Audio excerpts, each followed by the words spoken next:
Hello बच्चों, welcome to my YouTube channel. और आज हम करने वाले हैं क्लास 9 की विज्ञान की वर्कशीट नंबर 31, जो आपकी आज की ही वर्कशीट है। थोड़ी लेट हो गई क्योंकि रात को लेट वर्कशीट्स आई थी, तो अभी मैंने जो है वो बनाई है। सो इसमें ना आपके प्रश्न उत्तर ही हैं, ज़्यादा कुछ समझने वाला नहीं है। तो कुछ प्रश्न उत्तर मैं आपको यहाँ पे बता देती हूँ, बाकी हम बाद में वहाँ पे जाके डिस्कस करेंगे। सो पहला प्रश्न है, प्रकाश संश्लेषण किस कोशिका अंग में होता है? ऑप्शन ए माइटोकॉन्ड्रिया, बी कोशिका द्रव्य, सी क्लोरोप्लास्ट और डी गोल्गी बॉडी। तो हमारा उत्तर आएगा सी, दैट इज क्लोरोप्लास्ट के अंदर। क्लोरोप्लास्ट में क्लोरोफिल होती है जो क्या करती है, फोटोसिंथेसिस के लिए जो सूरज की किरणें हैं उनको लेके आती है, ठीक है, उनको अवशोषित करती है। उसके बाद में है हमारे पास फोर्थ क्वेश्चन, जो मल्टीपल चॉइस है वो मैं आपको करवा रही हूँ, बाकी मैं आपको बाद में करवाऊंगी। अवायवीय श्वसन जो है वो होता है किस में? ईस्ट में, जीवाणु में, मानव मांसपेशी में या उपयुक्त सभी में? तो ये आएगा उपयुक्त सभी में। लगभग ये सबके अंदर होता है, ठीक है, तो ये आएगा उपयुक्त सभी में। ठीक, नेक्स्ट है उत्सर्जनी तंत्र की कार्यात्मक इकाई। देखो, अगर आपको वृक्क की कार्यात्मक इकाई पूछी है तो नेफ्रॉन आएगा, बट उसने उत्सर्जनी तंत्र की पूछी है तो वो हमारा वृक्क आएगा, ठीक है। नेक्स्ट है हमारा 6वां क्वेश्चन, रक्त कणिकाओं जो चोट लगने पर रुधिर को रोकने में सहायक होते हैं वो होते हैं प्लेटलेट्स, ठीक है, option number C, that is platelets. 7th 8th question मैं आपको करवाऊंगी वहां पे। 9th देख लेते हैं, वह रुधिर वाहिका जो ऑक्सीजनित रुधिर को फेफड़ों के हृदय तक पहुंचाती है, दैट इज फुफ्फुस शिरा, पुल्मोनरी वेन्स जिनको बोलते हैं, ठीक है, इनसे जो होता है ऑक्सीजनित जो रुधिर है वो लेके जाया जाता है, ठीक है। उसके बाद में है अभिकथन ए, रंध्र पत्ती की सतह पर पाए जाने वाले छोटे छिद्र होते हैं, ठीक है, और कारण आर लिखा है, गैसीय विनिमय इन्हीं रंध्रों के द्वारा होता है। तो यहाँ पे आएगा ऑप्शन नंबर ए, कि ऑप्शन नंबर ए क्या है कि दोनों सही हैं। ए जो था वो हमारा कथन था और आर जो है वो उसका हमें जो उत्तर है वो दे रहा है, उसकी व्याख्या जो है वो कर रहा है, ठीक है। तो ये हो गए हमारे कुछ मल्टीपल चॉइस क्वेश्चंस। उसके बाद में चलते हैं, एक 9th क्वेश्चन में मेरे को थोड़ा सा डाउट है, इसको थोड़ा सा आप देख लेना, ठीक है। तो वैसे तो सही मेरे को लग रहा है, बाकी आप देख लेना।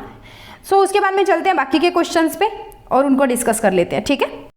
बचे हुए क्वेश्चंस को देख लेते हैं। सेकंड क्वेश्चन जो है छोटे क्वेश्चंस का, पाचन क्रिया में ट्रिप्सिन एंजाइम की क्या भूमिका है? ट्रिप्सिन जो एक एंजाइम, पाचक एंजाइम है, अग्नाशयिक रस में पाया जाता है। ट्रिप्सिन भोजन में उपस्थित प्रोटीन को एमिनो एसिड में बदलता है, ठीक है।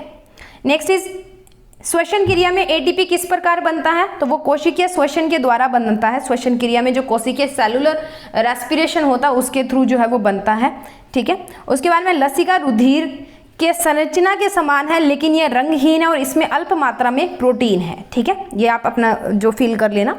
नेक्स्ट है, यदि किसी पौधे का जाइलम निकाल दिया जाए तो उस पौधे का क्या होगा? जाइलम जल के संवहन में मुख्य भूमिका जो है या प्रमुख भूमिका अदा करता है। रसारोहण की क्रिया जो है वो जाइलम के भीतर होती है। जाइलम को अगर हटा दिया जाए तो पौधे की मृत्यु हो जाती है, पौधा जो है वो मर जाता है। उसके बारे में बात करते हैं लघु उत्तरीय प्रश्न की, छोटे जो आंसर वाले क्वेश्चन है। एक ब्रेड का टुकड़ा काफी समय तक चबाने पे मीठा क्यों लगने लगता है? तो ब्रेड को चबाने से उसमें लार ग्रंथियों में स्रावित लार मिल जाती है। लार में टॉयलिन होता है जो जटिल मंड को शर्करा में तोड़ता है, इसी के कारण चबाने पर ब्रेड जो है वो मीठी लगती है, ठीक है।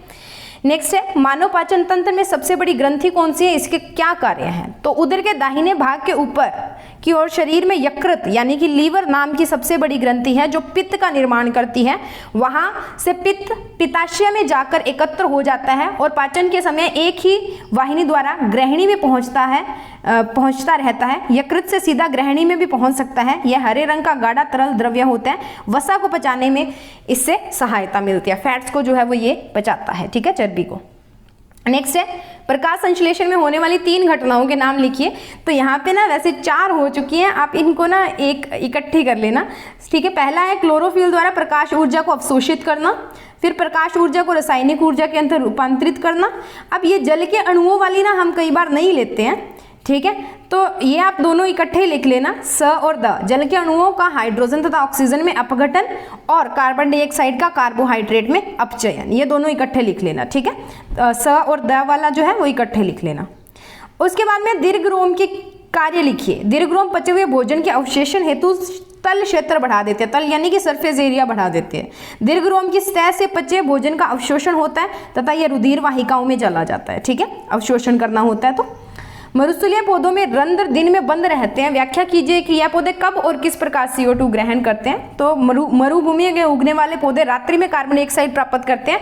यह एक मध्यस्थ उत्पाद यानी कि इंटरमीडिएट प्रोडक्ट बना लेते हैं, फिर जब दिन में सूरज का प्रकाश उन्हें मिलता है तो उसके बाद में मध्यस्थ उत्पाद से ये ग्लूकोज बना लेते हैं। ठीक है, जब रात को क्या करते हैं, कार्बन डाइऑक्साइड लेके आधा, जैसे हम नहीं करते होते, रात को मम्मियाँ सब्जी काट के रख देती हैं, सुबह जब जाना होता है तो सब्जी बना देते हैं। ठीक है, कई बार क्या करते हैं, रात को सब्जी बना के भी रख देते हैं, सुबह सुबह रोटियां बना के बनाते हैं, तो वो थोड़ा सा काम करते हैं। रात को थोड़ी सी सुबह सुबह के खाने की तैयारियां होती है क्योंकि जल्दी जिनको जाना होता है। ठीक है, तो वही चीज़ है। दिए गए निर्देशों के अनुसार इस फ्लो चार्ट को पूरा कीजिए।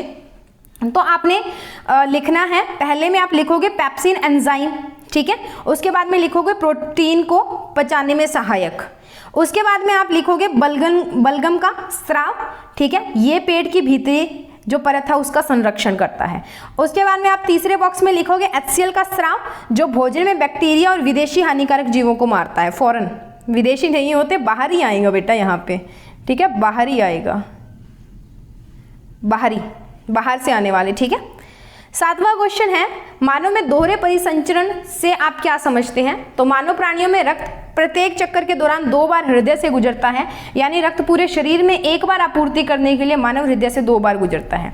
तो इसे रुधिर का दोहरा परिसंचरण कहते हैं। मानव में ऑक्सीजन और डीऑक्सीकृत जो युक्त रक्त होता है, यानी कि ऑक्सीजन वाला और डी ऑक्सीजन यानी कि जो कार्बन डाइऑक्साइड वाला जो ब्लड है, अलग अलग करना आवश्यक है, क्योंकि इससे उनका परिसंचरण तंत्र अधिक कुशल होता है और तापमान को बनाए रखने में मदद करता है। ठीक है, धमनी और शिरा में विभेद कीजिए, इसे हम पहले भी कर चुके हैं, दोबारा देख लेते हैं। बहुत लिखे हैं मैंने, आप कोई भी 5 या 4 लिख लेना। धमनियों की भित्ति लचीली व मोटी होती है, धमनी की गुहिका संकरी होती है, इनमें ऑक्सीकृत रक्त होने के कारण लाल दिखाई देती हैं, धमनियों में कपाट नहीं पाए जाते, धमनियों के आयतन में कोई परिवर्तन नहीं होता, धमनियों में रक्त रुक रुक कर प्रवाहित होता है।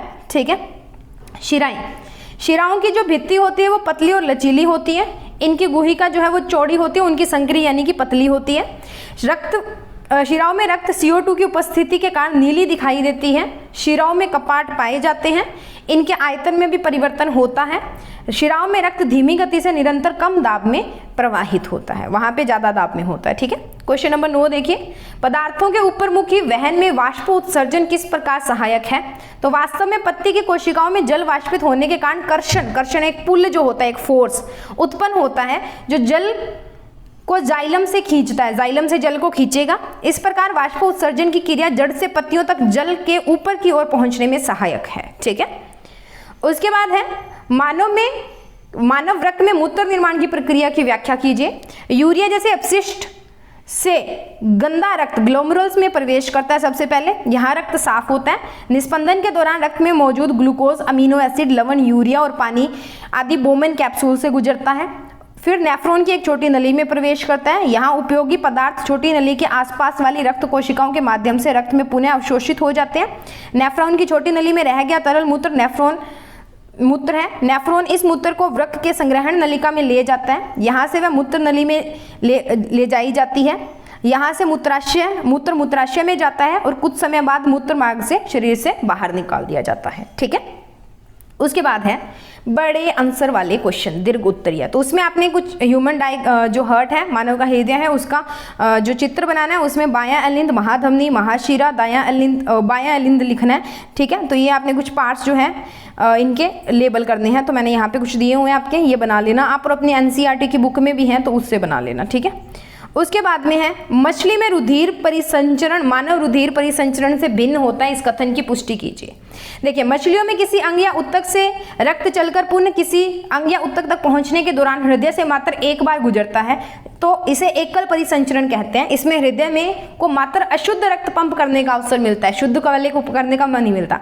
लेकिन मानव में किसी अंग या उत्तक में से रक्त पुनः चलकर किसी अंग या उत्तक तक पहुंचने में हृदय से होकर 2 बार गुजरता है, तो इसे दोहरा परिसंचरण कहते हैं। इसमें हृदय में शुद्ध व अशुद्ध दोनों रक्त संवाहित होते हैं। ठीक है, तो रक्त को पंप करने हेतु मछलियों में 2 कोष्ठक यानी कि 1 अलिंद और 1 निलय होता है, पर स्तनधारी जैसे मनुष्य उनमें 4 कोष्ठक वाला हृदय जो है वो पाया जाता है, इसीलिए उसमें 2 कोष्ठक होते हैं, तो एकल परिसंचरण होता है। हमारे पास 4 कोष्ठक होते हैं, तो इसलिए जो दोहरा परिसंचरण वो होता है। मानव उत्सर्जन प्रणाली में का एक नामांकित चित्र बनाना है, जिसमें वृक्क, मूत्र वाहिनी और मूत्राशय जो है और मूत्र मार्ग है वो लिखने हैं, तो ये रहा। ठीक है, आपको दिखा दिया मैंने, आप इसको बना लेना। नेक्स्ट है प्रत्येक नामांकित भाग के कार्य लिखिए। तो वृक्क क्या करता है, विषैले पदार्थ जैसे यूरिया व कुछ अन्य अपशिष्ट लवणों को रक्त में मौजूद अतिरिक्त जल का पीले तरल, जिसे मूत्र कहा जाता है, के रूप में उनका उत्सर्जन करना है वृक्क का काम। मानव शरीर रचना विज्ञान में मूत्र नली मांसपेशियों से बनी वहनियां होती हैं जो वृक्क से मूत्र को मूत्राशय में ढकेलती हैं। मूत्राशय एक ऐसा अंग है जो मूत्र को निकलने से पहले वृक्क द्वारा उत्सर्जित मूत्र इकट्ठा करता है। ठीक है, इस वृक्क द्वारा जो उत्सर्जित मूत्र है उसको इकट्ठा करता है, फिर वो मूत्राशय में से जो मूत्र है वो मूत्र नली मूत्र मार्ग के द्वारा बाहर निकलता है। ठीक है, उत्सर्जित होता है। उसके बाद में जलीय और स्थलीय जीवों में सांस लेने की दर में अंतर क्यों होता है, व्याख्या कीजिए। तो जलीय और स्थलीय जीवों में क्या होता है, जल में ऑक्सीजन की घुली हुई मात्रा अपेक्षाकृत कम होती है। इस घुली हुई ऑक्सीजन को जलीय जीव श्वास द्वारा लेते हैं तथा उस ऑक्सीजन का उपयोग श्वसन के लिए किया जाता है, जबकि वायु में ऑक्सीजन की प्रचुरता होती है। स्थलीय जीव वायु में श्वास लेकर वायु में उपस्थित ऑक्सीजन का उपयोग श्वसन के लिए करते हैं। श्वसन के लिए ऑक्सीजन जलीय जीव की अपेक्षा स्थलीय जीव को अधिक मात्रा में तथा आसानी से उपलब्ध होती है। अतः जो श्वसन है के लिए ऑक्सीजन प्राप्त करना जलीय जीव की अपेक्षा हमारे लिए जो स्थलीय जीव हैं उनसे आसान और लाभप्रद है, इसलिए हमें जो सांस लेने की जो दर है वो हमारी कम होती है। जल में जो मछलियाँ वगैरह रहती हैं उनकी ज़्यादा होती है। ठीक है, तो ये हमारा तीसरा क्वेश्चन था। उसके बाद में मैं आपको दूसरा क्वेश्चन दिखा देती हूँ। ये दूसरे क्वेश्चन का ख भाग है। ठीक है, ये उसका क भाग था, पहला भाग। ठीक है, जो हमने बनाना था चित्र। उसके बाद में पहले पे चलते हैं। इसका बी पार्ट ये रहा। ठीक है, और ये रहा हमारा ह्यूमन हार्ट यानी कि मानव हृदय। उसके बाद है हमारे पास 10वां क्वेश्चन। नेक्स्ट इज 9वां क्वेश्चन। उसके बाद में है शिरा, और उसके बाद में मैं आपको धमनी दिखा देती हूँ। ये धमनी और शिरा है। ठीक है, 7वें क्वेश्चन पे चलते हैं। ये रहा 7वां क्वेश्चन। उसके बाद में 6वां। फ्लो चार्ट में आपने जो अलग अलग बॉक्सेस हैं उनके अंदर लिखना है। ठीक है, ये 5वां क्वेश्चन है। चौथा क्वेश्चन। उसके बाद में 3rd वन, 2nd और 1st। ठीक है, उसके अलावा बाकी के क्वेश्चन देखिए, ये हमारे हैं जो बिल्कुल छोटे क्वेश्चंस हैं उनके आंसर। ठीक है, सो यहाँ पे हमारी वर्कशीट जो है ये खत्म होती है।